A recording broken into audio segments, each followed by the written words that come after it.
Hello, friends. Welcome to a random midday episode of Kirk Your Enthusiasm. I am Kirk Henderson of Pod Maverick and Mavs Moneyball. I am joined by my longtime friend. It occurred to me today that I've known you over 10 years. Bobby Karalla. What is your title there over at Mavs.com? Because you're kind of a do-everything utility man. Digital content manager, Kirk. Unless Digital it's changed recently and no one told me. Which it could have, because that honestly. The way content stuff goes, things happen in a hurry. So Bobby and I, for those who don't know, we used to write together on a tiny website. What was it? The Two-Man Game or Mavs Outsiders? Mavs Outsider Report. Yeah. Mavs Outsider Report. A lot of kind of way back in the day when the internet was all scroll, like you would scroll down to look for articles. There was no clicking into new articles. Back when everything was on WordPress. But so Bobby and I are we go way back. We talk basketball. Bobby made the incredibly wise decision, and one I'm envious of, to get off of Twitter on a personal level this year, which as you can tell, like, he's smiling, he's radiant, he looks happy every day. And it is in no small part due to the fact that he is not on the twitter.com. But that means we have taken some of our basketball conversations that were on Twitter offline, where we talk over text. And he and I were exchanging some messages. There's been 2 or 3 times this year where I think we've intended to podcast about some specific things, and then I just die because of the new baby and such.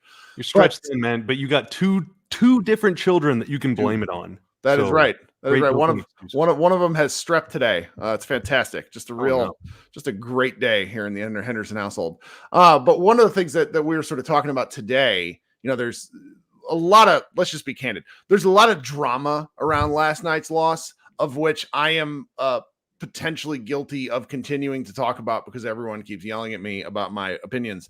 But what we kind of want to talk some actual basketball, because I was on, I listened to you and Isaac's live show yesterday on the Studio 41 feed over there on YouTube.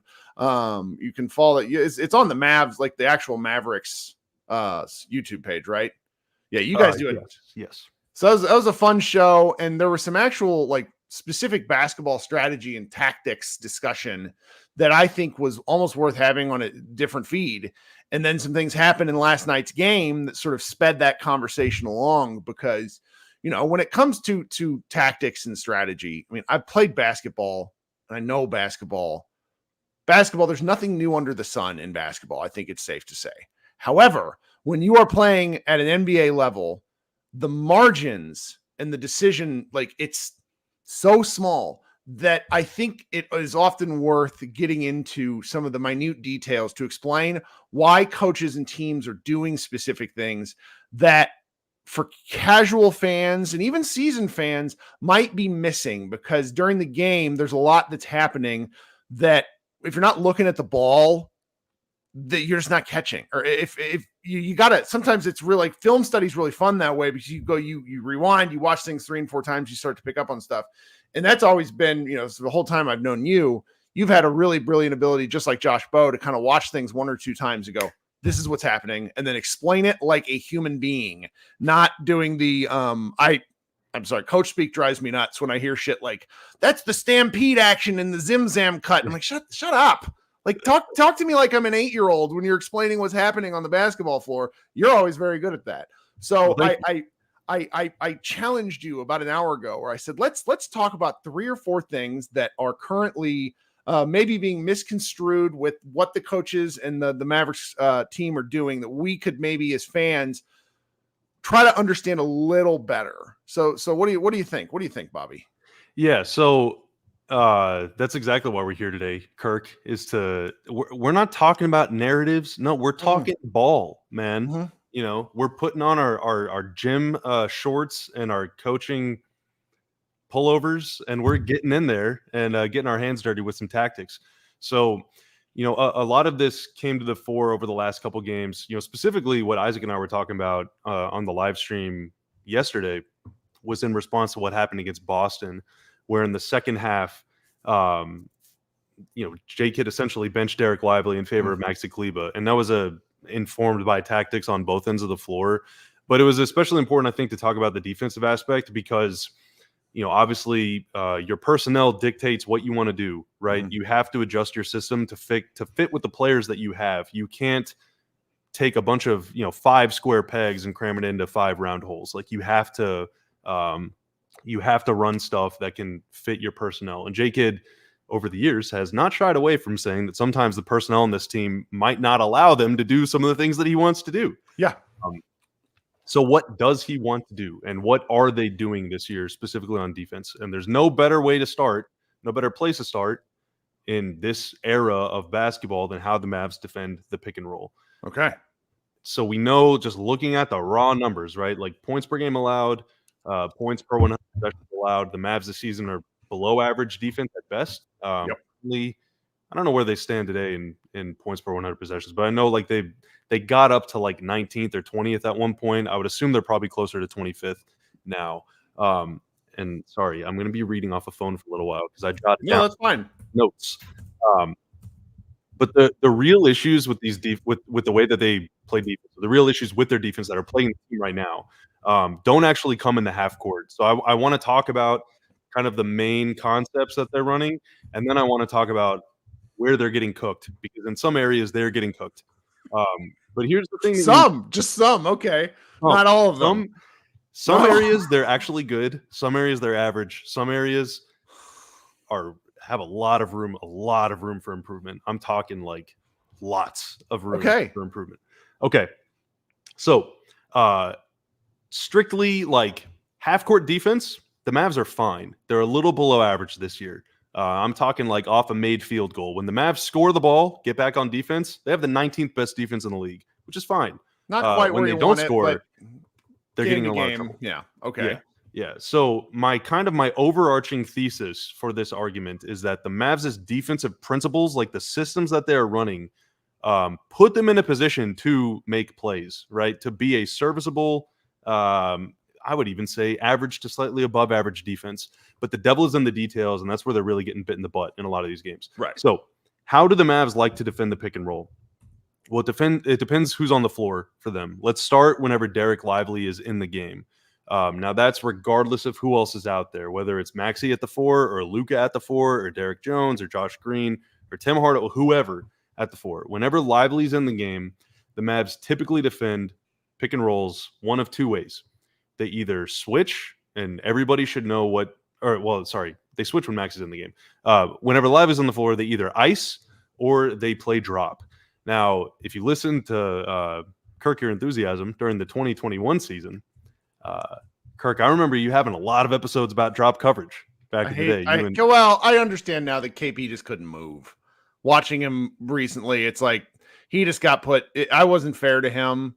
I don't think he nor the team were particularly honest about his health, because it's 3 years later for a 7'3" guy, and now he's moving. But I hated it just because there's so many skilled shooters in the West. It felt like anybody coming off a high screen would pop. Like the Dame Lillard of it all just is burned into my brain, where it's like that guy comes off a screen, rises and fires, and it was like an automatic bucket. Of course, I might not be fair.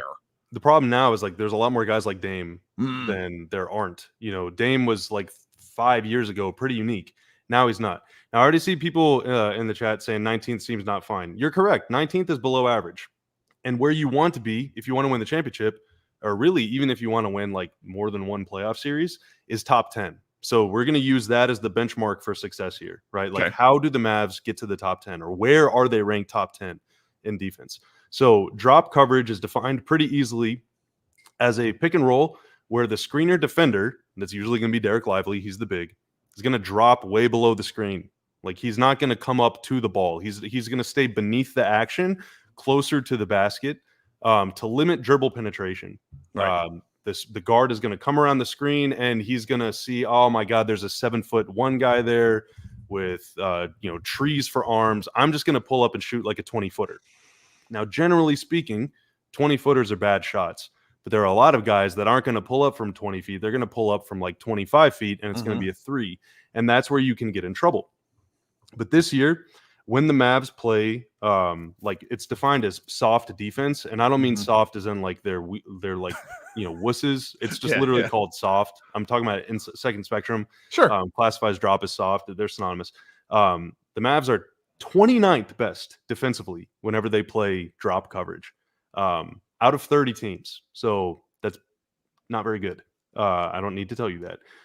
Pretty low frequency as far as like how often they play drop versus icing or switching or any of these other things.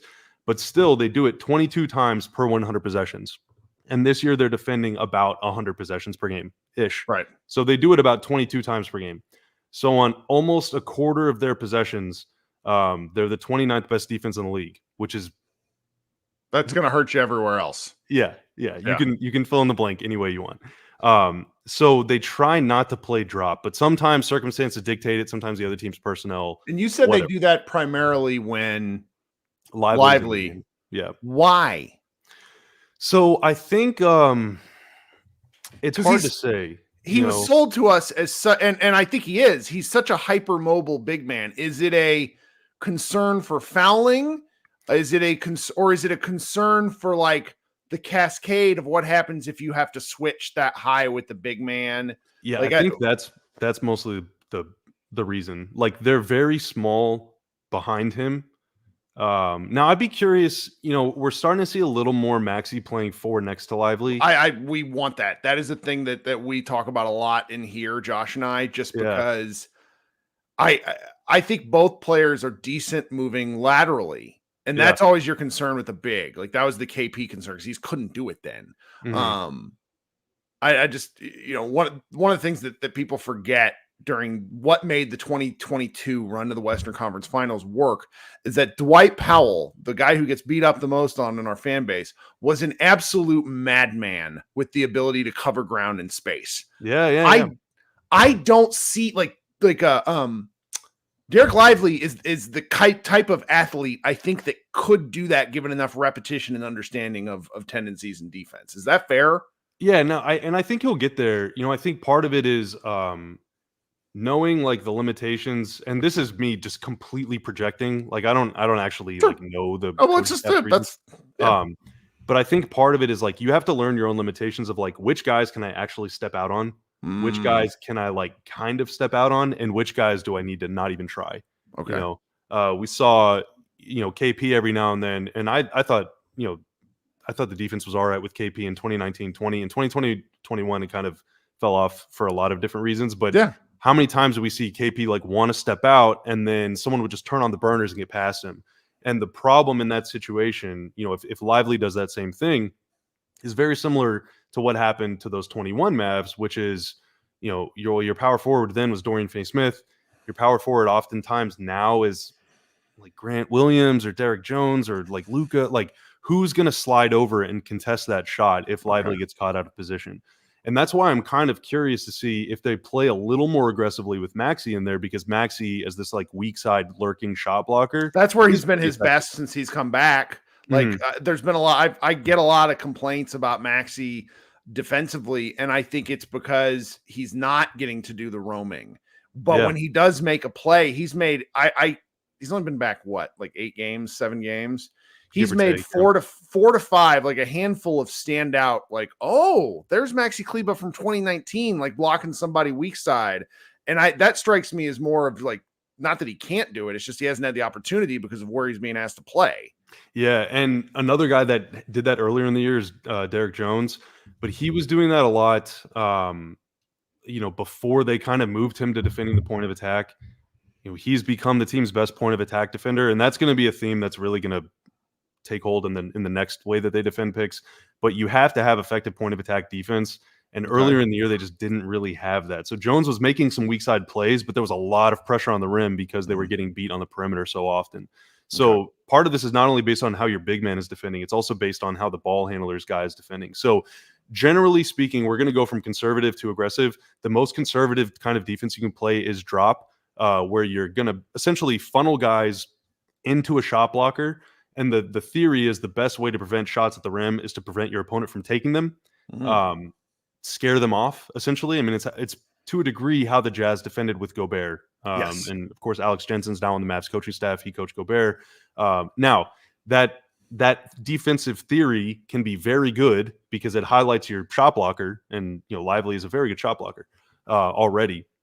But it means that you're going to give a lot of pull-up threes. There's a lot of acreage like in the middle of the floor. If you can get to like 18, 19 feet, drop coverage doesn't really discourage middle penetration, and you want to keep the ball You're kind away of from seeding that area. That's where you're encouraging the shots. Exactly, yeah. Which, no, good. Devin Booker was, what, 30 for 30 on mid-rangers last night? Like, it was crazy. They couldn't stop him.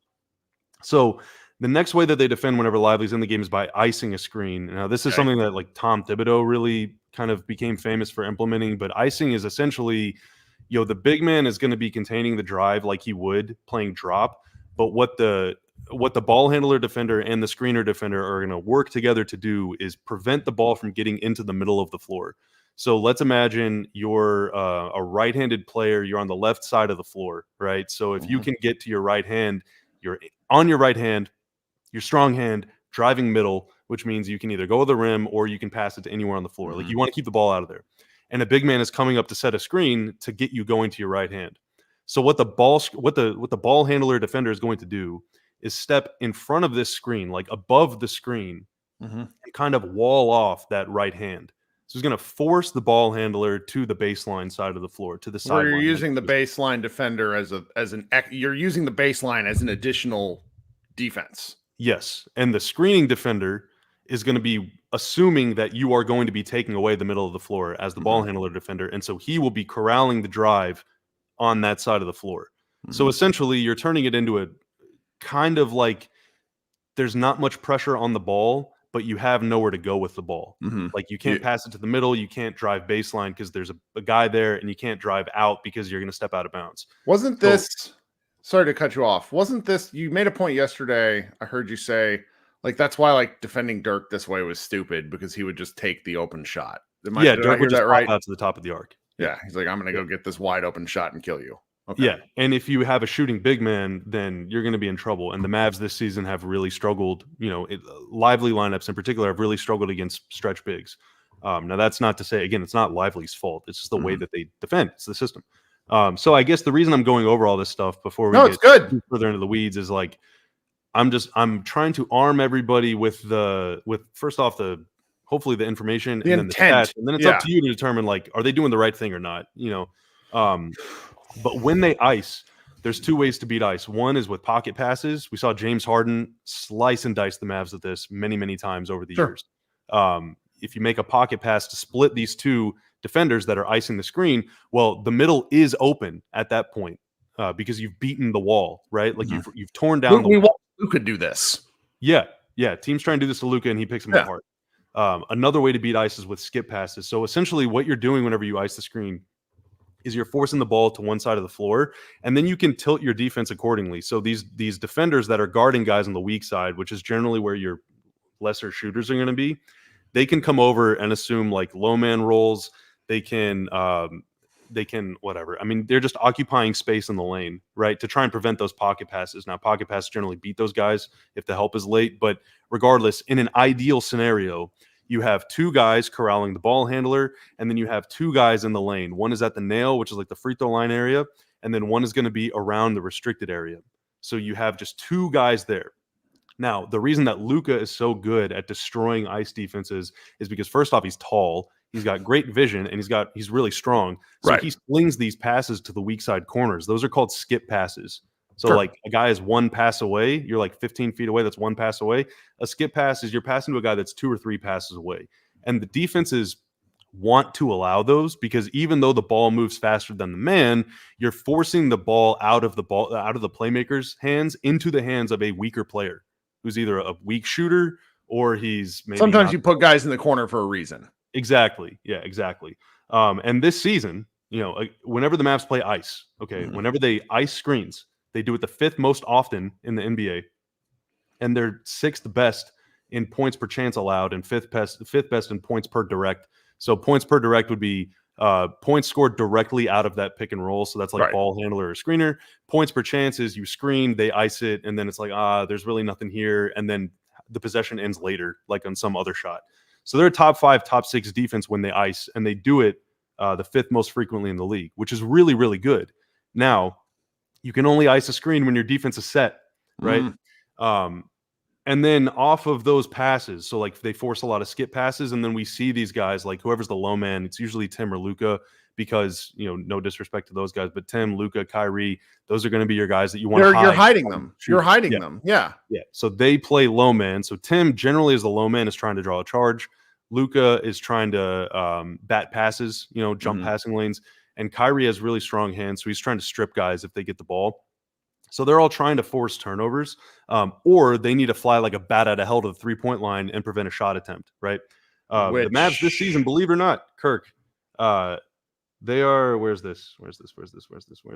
Sorry. They're the 4th best in spot up points per possession allowed in the NBA. So spot up shooters, which goes back to that goes back to your point about if they actually get their defense set, they're functional. Yeah. And their rotations are usually good enough to at least force a suboptimal shot. Now that's like a backhanded compliment. The job is not done there. Just because you force a suboptimal shot, you have to actually finish the possession, and we're going to talk about that next. But they do a pretty good job of either allowing shooters or allowing wide open shots to bad shooters. Like for example, Josh Okogie got a lot of open threes last night. Yep, that was by design. When their defense is functional, they're not giving up a lot of open threes to like Devin Booker or Bradley Beal, but when they have breakdowns, they definitely do. But the idea is to either allow open shots to the worst shooters or try and run the best shooters off the 3-point line, whether that's making them pump fake sidestep for 3, which they did a lot against Utah in that series. That's how they beat the Jazz, or by forcing them to put the ball on the floor and go to the basket where your shot blocker can recover from icing the screen on one side and get over and contest a shot on the other side. So that's like ideally how an ice defense will work. And whenever the Mavs are playing well, they're very good at that. Again, when they're playing well and when they're set. Now, why do I keep saying when they're set? Well, those two kinds of structures, right? These two systems, whether you're dropping or whether you're icing, are very good at limiting stuff that you want to limit. But you have to be in position in order to execute them. If one person messes up, you're doomed. And this season, the Mavs have put themselves in a lot of very precarious situations by not getting back on defense effectively enough or quickly enough in transition. So this season, the Mavs are the 28th best transition defense in the league. That is 3rd worst in terms of points per possession. I feel like they've been bad at transition defense the entire Luka era. Yeah, I mean, it's they get themselves in a lot of cross match situations. I've said before, they generally put their best defenders, their best athletes in the corners. And whenever you're in the corner, you have the most ground to cover to get back on defense whenever the ball's going the other way. So generally, your best players are going to be behind the play, whereas your weaker defenders are going to be the ones that are having to stop the ball, and that is a recipe for disaster. Now, they're also 30th in off-screen defense. Points per possession. So guys that are running off of screens, like on the weak side of the floor, or, maybe it's not a pick and roll, it's some like elevator play or like a zipper or any sort of action where a guy is coming off a screen looking to catch and shoot. The Mavs are the worst defense in the league defending those. And then they're also 28th in putback frequency allowed, which means the amount of shots, the volume of shots that they allow off of offensive rebounds. And where they really get in trouble, this is where their size really comes to the fore, or I guess their lack thereof. Because, they've done their job. They've contained the drive, forced a skip pass, and ran a guy off the 3-point line. Now he's having to take up a pull-up 18-footer. Great. But everyone is rotated during that possession. So you're often cross-matched with, like, Tim Hardaway Jr. having to box out Jonas Valanciunas. Yes. Or, generally people zone up the weak side of the floor. And so when the strong side becomes the weak side, now you're zoning up. And now, like, I'm just going to name a random guy. Now, like, Luka is not guarding anybody. Or, like, Grant Williams, like, came unattached from his man because he was icing. And now it's like, oh, where, like, there's one guy in the corner, there's one guy above the break. Do I go guard either of them? Do I just get the rebound? So then you're kind of just like occupying space. And then all of a sudden your man is unmarked going to the rim for a putback, and so like the job isn't done once you force a tough shot. Okay. You have to finish the possession. Now, and a lot of their rotations end up in situations where they have one or two guys trying to box out a guy that's significantly bigger than them. And oftentimes that leads to putbacks. Now, third most putbacks, it doesn't mean that they allow the most second chance points. They're actually better this year, believe it or not, at defending possessions after a putback or like after an offensive rebound. Last year, they were the worst team in the league. This year, they're like bottom 12, they're like 19th, 18th, something like that. Which is fine, but they do give up a lot of offensive rebounds, and that's whether Lively's on the floor or Maxey or Dwight or whoever. And I would say that's not so much the fault of the big man as much as it is just generally the other team usually has a cumulative like foot and a half, 2 feet of height on the floor and extra wingspan, and those guys are getting more rebounds. So it's very, very hard whenever you're playing at a big size disadvantage to not only contain the drive and all that stuff, but also to finish the possession with a rebound. And that's where they're really struggling. And those are the Lively lineups. Okay. A lot of great stuff. I'm going to pause for just a second. I actually have to do what I do every show. I'm going to ask everybody that's in the stream, go ahead and go down there and like the stream. That helps me. Consider subscribing to the show. Those of you who are listening on an audio podcast, please consider leaving me a review. Anybody who else is here during the live stream, the video's over, if you could leave a comment, I would very much appreciate that. That helps with the algorithm. And if you are listening on an audio stream, I'm going to cut to a ad real quick. Listen to that as well, because it helps me. That's how Josh and I get paid a little dollars. Okay, we're back. Thanks so much for bearing with me for just a minute as I did some, what do you want to call it? Just accounting. So I've a question for you before you progress any further. Yes. Using what you just sort of taught us and educated us on in the context of last night's game, I think the first 18 minutes of the first half were a really great example of what is happening with the Mavericks, both offensively and defensively, when things are going according to plan. It's a little bit of an extreme example because the Mavericks were hit. They hit like 9 of their first 13 threes, something like that. Yeah. And that allowed them to get back on defense, get into their sets, and defend a very talented Phoenix offense. And I think they did a pretty good job. Would you agree with that? Yeah, I think they did a pretty good job. They also whenever you make a shot, you have a little more juice. It's like human nature. Yeah, well, and then what you said is like the ability to get set. I think more than it was helping too. So yes, there's absolutely the juice. But then what happened in the final 6 minutes? I'm conflating some things, so I'm just bear with me as I sort of speak colloquially. Luka took like 4 threes that really weren't great, or there was they didn't go in, and a lot of them had long rebounds, giving Phoenix the fast break opportunities. Luka also had 2 live ball turnovers. So all of a sudden that 14-point lead was a 1-point lead, showing like it was basically a parade of what you just described, what doesn't work for the Mavericks. Yeah. Because they were put in all sorts of really tough situations, one after another. That does happen in basketball. I mean, it's a game of runs for a reason, but that was such a, now that I'm no longer emotionally invested in that particular moment, I can kind of understand it. It makes sense how it happened in a way that I kind of wasn't considering at the time. All right. I will let you. Sorry. No, I'll let you continue with the next points you were going for. Yeah. So there's a very delicate relationship between offense and defense, and between defense and offense, especially against a team like Phoenix that pretty much is always going to have like 2 All-NBA players on the floor and sometimes 3, going up against a team in the Mavs that oftentimes had Luka and Tim on the floor. And in a perfect world, neither of those guys is defending Booker, KD, or Beal. But whenever you're missing shots and the other team is hurrying it up the floor, like it's almost inevitable. Like one of them is going to be on those 3 guys. Like the law of averages is going to happen. And a lot of teams, Boston is extraordinarily intentional at mismatch hunting. The Mavs are too. There are a lot of teams that insist on running enough pick and rolls until they get to the point where they feel like they have a favorable mismatch. But in these situations where you can just go directly from defense to offense, and you get the ball across midcourt, and everyone is kind of in position with like 18 seconds left on the shot clock, and you're Devin Booker, and you look up and like Tim or Luke is on you, or like in a situation where Kyrie's healthy or Jaden Hardy, or like any of these guys is on you, and it's not Derek Jones, it's not Josh Green, it's not one of the guys that you would maybe deem or like, yeah, get me off of him. You don't even need a screen. You can just ISO, and that's what Jaylen Brown did basically for the entire fourth quarter of that Celtics game. Like the Celtics shot 1 of 8 from 3 in the fourth quarter of that game. It was all just pull-ups, from like between 14 and 18 feet, which again, in a vacuum, if you allow nothing but 14 to 18 footers for 82 games, you're probably going to have one of the best defenses in the league. Mm-hmm. But if you allow nothing but 14 to 18 footers to guys that shoot like 55% on those shots, then, it's going to be really, really uncomfortable. Mm-hmm. So the whole point is this is not copium that I'm trying to sell you.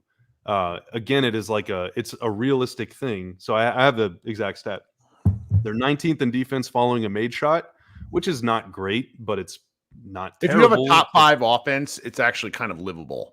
Yeah. I mean, you're barely below average, and these margins are like 0.01 points per possession. Like we're talking over the course of a game, it's 1 extra point. However, following a missed shot, they're 28th in defense. So the Mavs, whenever they make a shot, are 3 points per 100 possessions behind 10th place if we're using top 10 as the barometer of success. They're 3 points worse than the 10th best team. Whenever they miss a shot, they are 9 points worse than the 10th best team, which is a lot. I mean, that's a lot. Over the course of a game, that's 9 points. Yeah, you can't do that. Yeah. So, okay. And then lending credence to they're good when they get set. How about this? This actually surprised me. So following a dead ball, so a foul or like out of bounds or whatever, Mavs are number 7 in defense. Following a timeout, the Mavs are number 2 in defense. They have the second best defense in the league following timeouts. What do you make of that? I mean, some of it is sample size. Like, how many games have they played? Like 44. So there's probably 200 possessions, and even not even that much, because probably about 200 possessions. So some of it is just like puck luck, but still, I mean, my God, top 1 in defense, anything ever top 2. I mean, top. I mean, honestly, anything in the top 10, I would have been surprised by. Just candidly. Yeah. But again, when they get set, they're fine. The problem is they just don't get set enough. Now, okay, so we've talked about dropping, we've talked about icing. Now, one thing that they don't do a lot of in general, but especially when Lively's on the floor, and that's part of what made Maxi's coming back into the lineup very notable, is the Mavs are switching more whenever Maxi's the 5. They'll just switch the screen. And what you do when you switch is like the ball handler, defender, and the screening defender switch places. So like Jaden Hardy is defending Dame. Giannis comes to set a screen. Maxi's defending Giannis. Maxi then switches and guards Dame. If you can do that 100% of the time, congratulations, you have built the perfect defense. Because when you can switch everything, you don't give up anything. Yeah. You don't give up a size mismatch or a speed mismatch or quickness mismatch. There's no driving lane off a screen. There's nothing. There's no benefit to setting a screen away from the ball. There's no benefit to setting a screen on the ball, because the defense is just going to they're going to switch. They're not going to cede anything. They're not going to cede control of the middle. They're not going to force you baseline. They're literally just going to laugh at you right in your face. Mm-hmm. Now, when the Mavs switch, Kirk, this season, where do you think they rank in terms of points per chance? Points in the NBA per chance when they switch. Out of 30 teams. 25th.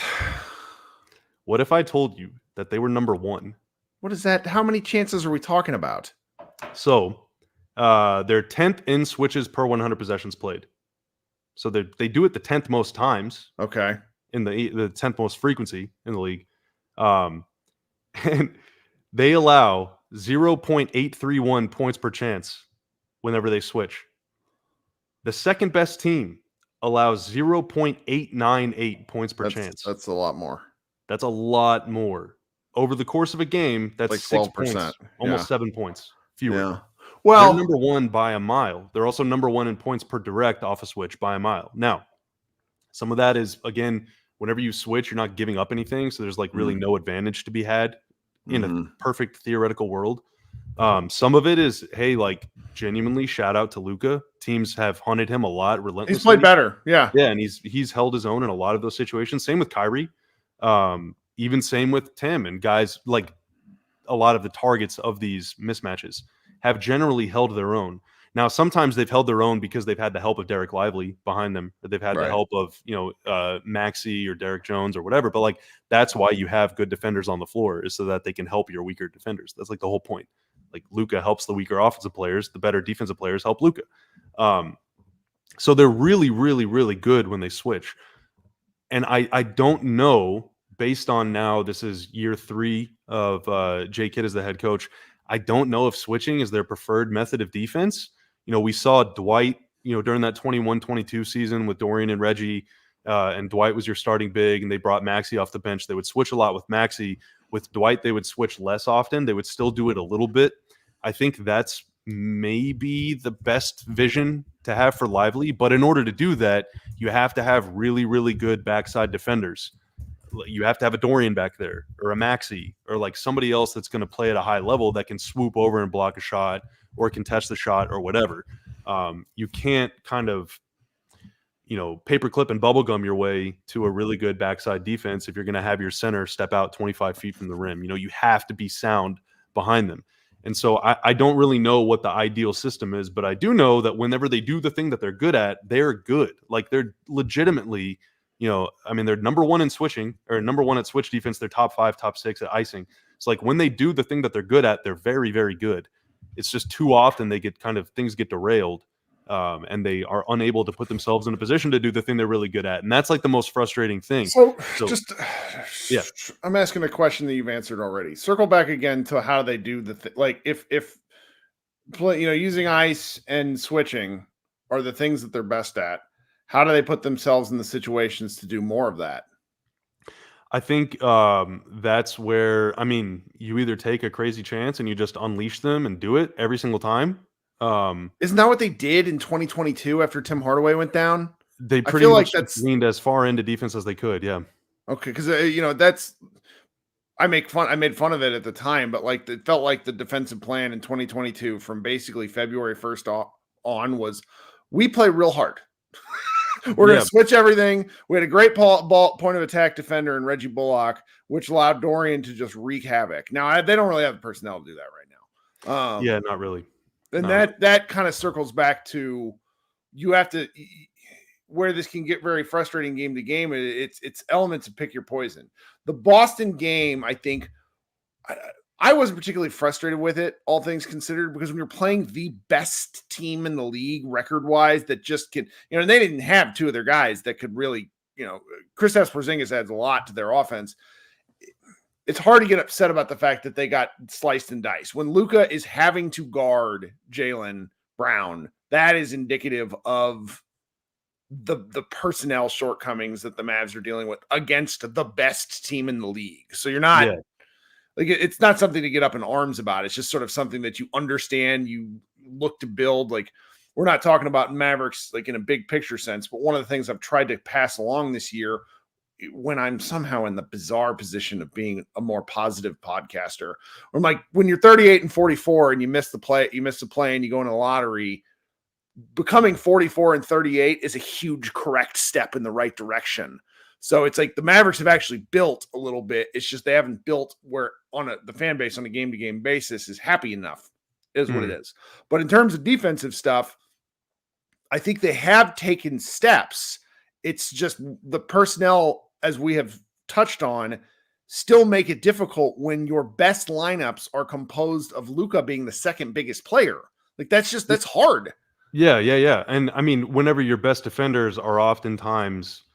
whether it's by height, several inches shorter than the other team's best player, or several pounds lighter. I think in a really important thing to not an important thing to not lose in this is, whenever you're icing a screen, it's not only just the big, like, it's not only Lively that contains the drive, it's not only Maxey or whatever, it's also the ball handler defender. Like, Derek Jones is a very, like, legitimately incredible point of attack defender. He's very disruptive. He pokes balls free. He's very good at navigating screens. Dante Exum, I would say, is probably a little less disruptive than Jones, but is certainly, pretty good at getting around screens. And he doesn't lose guys. Guys don't lose him. They don't just like shed him. Whereas Josh, Josh can be a very disruptive point of attack defender. He can get into guys. He also draws a lot of offensive fouls fighting through screens, but sometimes he just gets buried behind a screen, and that is really bad whenever your big man is counting on you to be there. So some of that is like the guys at the point of attack have to be a little better. Sometimes that's the big guys. Sometimes that's the weak side defenders. Like that's why defense is 5 guys on a string.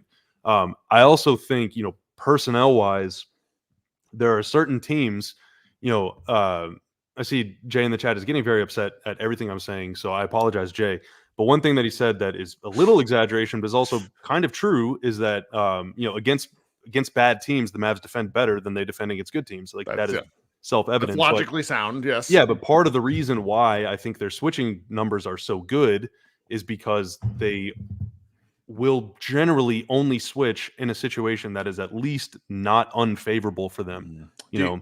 Do you think that there are going to be situations upcoming where they might have to sort of take that risk? Because what they've done, these last 3 games have been very exposing. They just haven't. Yeah, it's been tough, dude. I mean, and it does not get easier until All-Star break. I mean, they switched a lot against Boston in the fourth quarter in that game, and Brown made them pay. But they did not switch a lot against Booker, and Booker really made them pay. So sometimes you got to tip your cap. But also sometimes you have to take a chance. Now, I think, switching in and of itself is not conservative because it's like aggressively taking away driving lanes from the other team. Mm-hmm. But like, it's not aggressive the way that you would consider like blitzing a screen or double teaming a guy would be aggressive. Now, if you double team a guy, your rotations better be super good. Otherwise, you are going to get sliced and diced the way that Jordan Hawkins picked them apart. Without even passing the ball whenever the Pelicans came to town last week or whenever that was. So, you can ramp up the ball pressure a little bit, but switching, dropping, icing, it's all like relatively kind of conservative where you're taking some things away, but you're still letting skill defeat you in the right situations. But I think, from a coaching standpoint, making the decision to crank up the aggression whenever you don't believe that you have the personnel to do so, or whenever you believe that you generally have 2 or 3 targets on the court at all times, sometimes more, it's a really tough gamble to make, because you might just get your doors blown off. Now you might get your doors blown off playing normally, but you kind of have to try and give yourself a chance. If I were coaching, I would say never drop if you can avoid it. Sometimes you have to, just because of the nature of the way the play unfolds. I would like to see more icing. I would like to see more switching. But if they're going up against a team that just has too many guys that can make plays with the ball in their hands. The Sixers game coming up is going to be like another one of these, like, what the hell do you do? Yeah, you cannot switch. Like, who on this team wants to guard Embiid? Like Embiid's going to score, I'm not being sassy. Embiid's going to score 45 points. And you're essentially doing, like, not to really go way back, but one of the earliest things of like, wow, NBA defense is complicated is when the Dallas Mavericks essentially dared Steve Nash to beat them off the dribble. And Steve Nash was baffled by the concept, and it worked. Yeah. and that, like, they're going to do that with Embiid, only Embiid is finally in good enough shape and shoots, he has turned, like, guys, I don't want to make this an Embiid discussion. He has turned into Dirk Nowitzki from the mid-range, and he's been there for like 3 years, and he hits like 94% of his free throws. This is good. That game is going to be torture. Yeah. No, I mean, they kind of frazzled Embiid. Man, when was this? This 21-22 was the game when the rim broke or whatever. Yeah. They just played a lot of zone. It was a weird game. They didn't know what to do. Yeah. I mean, but the Mavs generally, they haven't run a lot of zone this season. They never really run a lot of like box and one or any of that, like triangle and two, like any of the really wacky stuff. They just don't do that a lot. And again, some of that is like personnel, like, being as objective as possible. You don't want to put Luka in a compromising situation at either end of the floor. You don't want to put Kyrie in a compromising situation. And when you have 2 or 3 of those guys on the court, you kind of have to play safe. Like, that's kind of the inherent limitations of your personnel. So what you're trying to do is maximize your strengths. What are their strengths? Well, they have a couple good guys that are really good at the point of attack, and they have a really good shot blocking center. So they're playing a lot of ice. Like, they're playing a lot of they're trying to switch as much as they can when it's favorable. Like, I think tactically they're trying to do the most with what they've got. But I think while still playing very conservatively, though. Yes. But if you want to be a little more exotic, if you want to take more chances, which I think, like, I think they might have to. Yeah, ideally, I would try and force more turnovers, just because you know, They're good in transition. yeah, the Mavs are a very good transition offense team, but they've also shown they don't have a lot of positional size. So defensive rebounding has been a concern for a Yep. while. And they have, you know, a couple weak links on the floor, like what you would call weak links. I'm not saying that Luka sucks or whatever, but like I don't want Luka guarding Jason Tatum. I just don't want that to happen. So what's the best way to do that? Do everything you can to prevent that from happening. Sometimes that means sending 3 guys in Tatum's face to force him to pass, but you can't do that against the Celtics because they'll cook you from 3. Like, Right. so there's some teams that you're just going to have a hard time with. You got to hope they miss. But against everybody else, you know, I would try and up the aggression just a little bit. But I think that can come in time with a little more seasoning for Lively. You know, who's been above and beyond expectations. Like, that's, yeah, he's been amazing, dude. He's been amazing. But I still think he gets a pretty unfriendly whistle. And maybe he just needs to get a little more like stable when it comes to like, all right, when should I step out versus when should I not? He's been pretty good there, but let's let him keep getting better.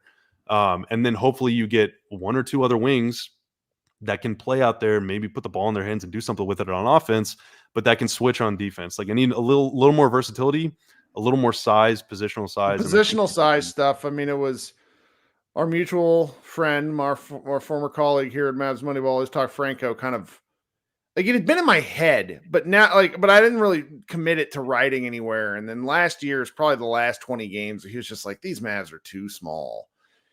And it just sort of lived in my head. It's why, you know, a lot of the fan base has clamored for Omax, even though he kind of played like, I know the NBA speed of the game is different, but he looked good in summer league. And then during NBA games now, he just kind of looks like those guys that are in front of like they're in like car dealerships where it's like those dudes. That's what he looks like when he's on the floor sometimes, because he's just so like there's only one speed for him.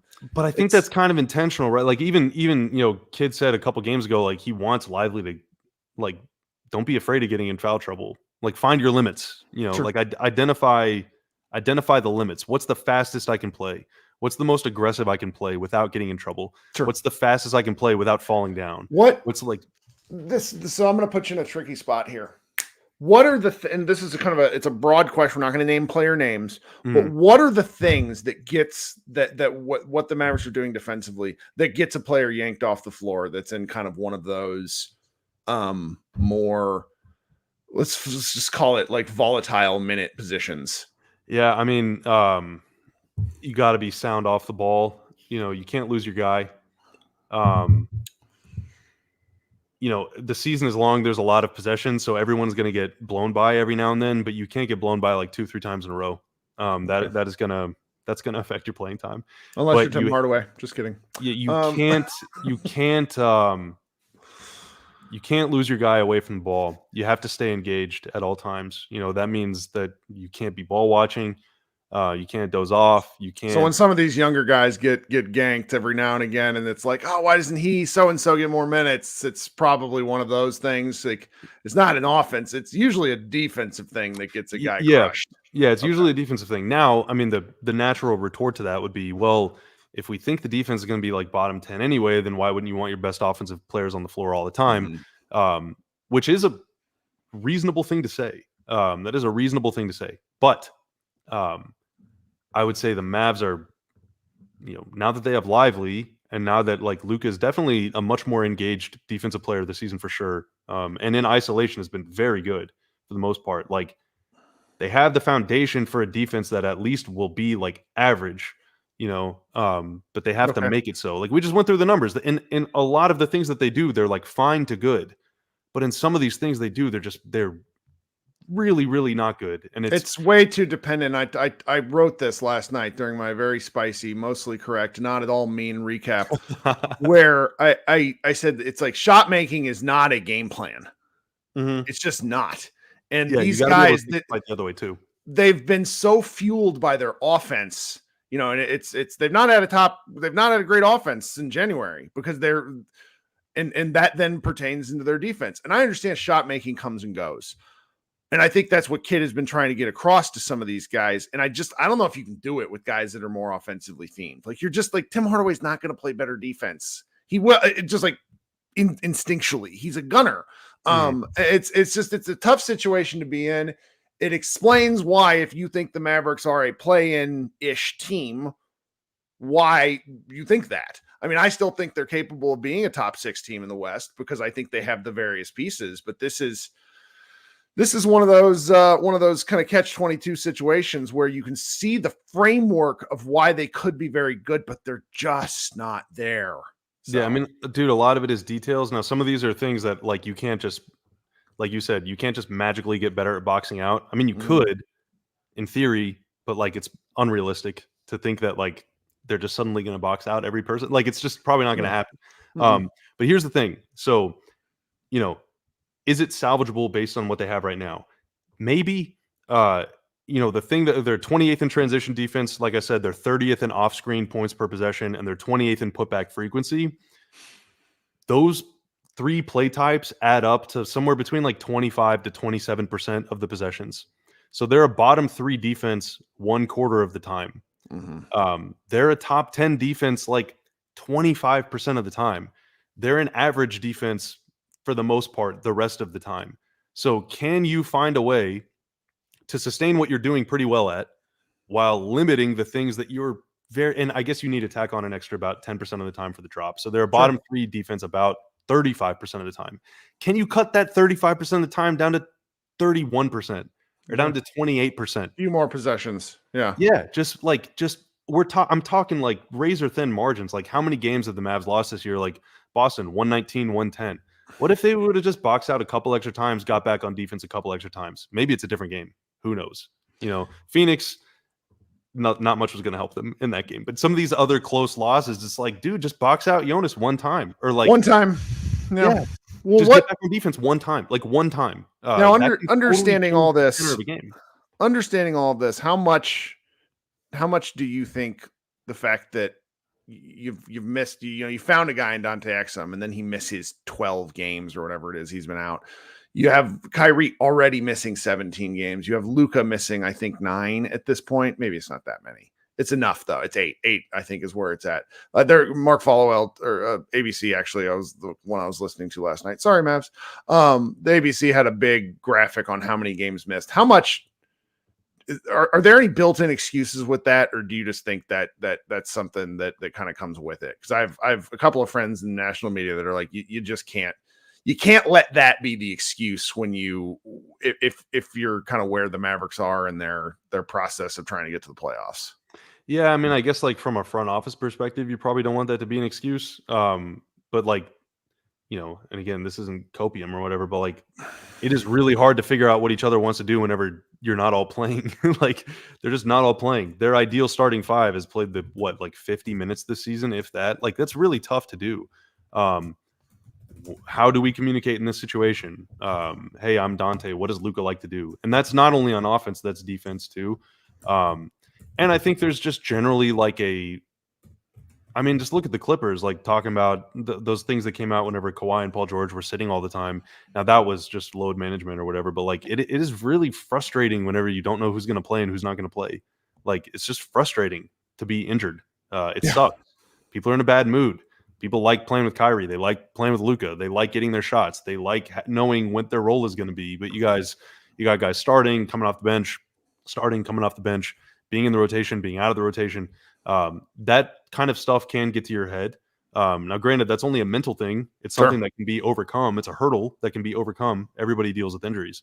But if you're trying to establish any sort of continuity, it's really, really tough to do, especially when you're playing a slightly different defense than they have in years past with Lively now as opposed to Powell or Maxey or any of these other guys. So I definitely think it's like a very realistic, like reasonable thing to be concerned with. But, you know, I don't know. It is what it is. I mean, I will say if you're a team that's struggling on defense and one of your best defenders has been out for a month, like that, whenever you've been going up against a bunch of good teams, like that does suck really, really bad. You know, and whenever you're a team that relies on offense and your best offensive players have taken turns missing the last like 2 months, then that also sucks really bad. But hey, I mean, it's the nature of the beast. You know, you got to try and find something that works. Yeah. Yeah. Well, I told you I was going to keep you 25 minutes. We're now at 55 minutes. So I apologize. I never shut up, Kirk. So. No, this is good because people I think our fan base wants me and Josh to talk more about this. It's a little difficult in the game-to-game reaction stuff. because the thing about basketball is there's always another game and there's always another opportunity to come back at it. That's why when like Luka, I think it was around like game 10 where they lost one of these really frustrating ones, and he was just like, I don't care.